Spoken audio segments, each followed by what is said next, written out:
Buenos días, segundo día del año y seguimos reavivándonos con su palabra. El último versículo del capítulo 31 dice: y dio a Moisés, cuando acabó de hablar con él en el monte Sinaí, 2 tablas del testimonio, tablas de piedra escritas por el dedo de Dios. Pero en el capítulo 32, desde el versículo 1, nos va a narrar una historia bastante triste del pueblo de Israel.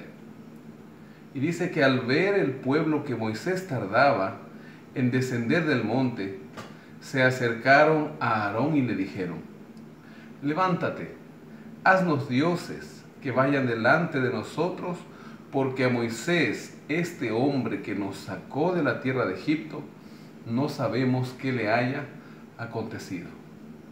El haber estado todo este tiempo en el monte ante la presencia del Señor hizo que aquel pueblo murmurador, que ya lo había hecho por 3 veces, ahora vuelva a murmurar y se sientan abandonados por aquel líder que los sacó.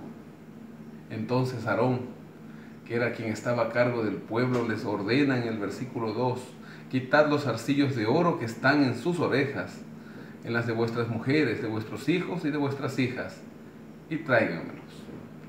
Dice el verso 3 que el pueblo lo hizo así. El 4 dice: él los recibió de sus manos, le dio forma con buril e hizo un becerro de fundición. Entonces ellos dijeron: Israel, estos son tus dioses que te sacaron de la tierra de Egipto. Cuando leemos esta parte, a veces pensamos que ellos estaban creyendo en otros dioses.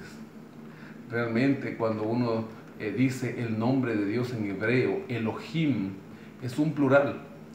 Recordemos que el Dios es un Dios, una deidad compuesta por 3 personas. 3 personas coeternas con los mismos propósitos: Padre, Hijo y el Espíritu Santo. Ellos sabían parte de la naturaleza de Dios. El problema del pueblo de Israel es que ellos empezaron a mezclar la religión verdadera con la religión pagana. En esa época, en Mesopotamia, era normal, y también acá en Canaán, que a los dioses se los represente montados en un becerro. He ahí el por qué Aarón les hizo ese becerro. Cuando Aarón vio esto, edificó un altar delante del becerro y proclamó: mañana será un día de fiesta dedicado a Jehová. Realmente ellos no estaban dejando a Dios de lado, sino adorándolo a Él. Hoy en día también podemos mezclar el paganismo con la verdadera adoración y así pensar que estamos adorando a Dios y no lo hacemos. Ellos madrugaron al día siguiente, ofrecieron holocausto, presentaron ofrendas de paz supuestamente a Dios. Pero el verso 7 dice que el Señor le dice a Moisés: anda, desciende, porque tu pueblo, el que sacaste de la tierra de Egipto, se ha corrompido. El Señor no menciona aquí mi pueblo, sino que le dice a Moisés: tu pueblo, porque es un pueblo murmurador, es un pueblo que siempre pasa quejándose. El verso 9 dice: es un pueblo muy terco. Ahora pues déjame que descienda mi ira contra ellos y los consuma, pero de ti yo haré una gran nación. El Señor estaba diciéndole a Moisés, insinuándole que ahora iba a eliminar al pueblo que le dio la promesa a Abraham, y el nuevo dueño de la promesa sería Moisés. Pero Moisés intercede por este pueblo terco y dice: ¿por qué el Señor se encenderá tu furor contra el pueblo, el que tú sacaste de la tierra de Egipto? Verso 12, otra pregunta: ¿por qué han de decir los egipcios, para mal los sacó, para matarlos en los montes? Vuélvete del ardor de tu ira y arrepiéntete de este mal contra tu pueblo. El verso 14 dice: entonces el Señor se arrepintió del mal que dijo habría de hacer a su pueblo. ¿Será que el Señor se arrepiente? De ninguna manera. El Señor cambia de parecer ante el pecador. No cambia su carácter ni su propósito, sino que cuando los pecadores cambiamos los acontecimientos, nuestros actos, nuestras actitudes, el Señor cambia su parecer en cuanto al castigo que está designado para el pecador. Dice el verso 16, el 15 y 16, que Moisés se volvió, descendió con las tablas. Las tablas eran obra de Dios y la escritura era escritura de Dios grabada sobre las tablas. Cuando ellos bajaron y oyeron la algarabía, se dieron cuenta que el pueblo estaba cantando coros.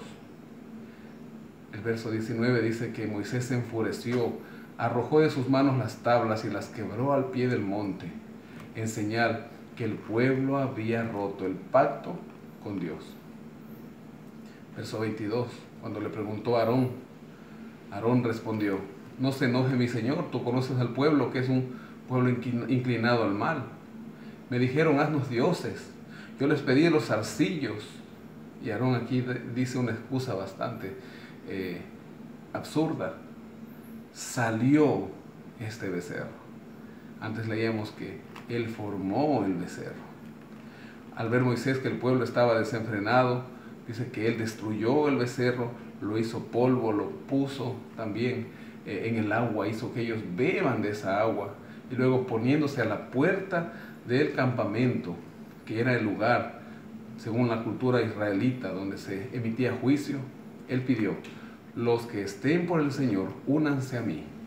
Dice el verso 26, que se unieron a él todos los hijos de Leví. Ellos fueron enviados a eliminar a todos aquellos que se habían vuelto contra el Señor. Y dice el siguiente verso, el 28, que 3,000 hombres murieron en aquel día.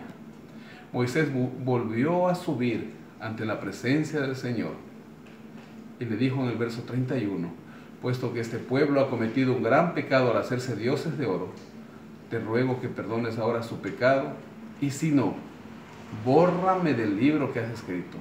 Y el Señor le respondió: al que peque contra mí, lo borraré yo de mi libro. Querido amigo, este capítulo, al leerlo, nos da muchas enseñanzas, pero yo quiero dejar solo la última. El Señor tiene un libro en donde está tu nombre y mi nombre, el libro de la vida. Pero en ese libro están escritos los nombres de aquellos que deben ser salvos. Como dijo aquí el Señor a Moisés: yo borraré de mi libro a todo aquel que haya pecado.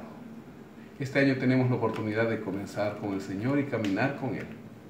Camina con el Señor, pidamos perdón, cambiemos nuestras actitudes negativas y que el Señor nos guíe durante todo este 2019. Que tengas un feliz día.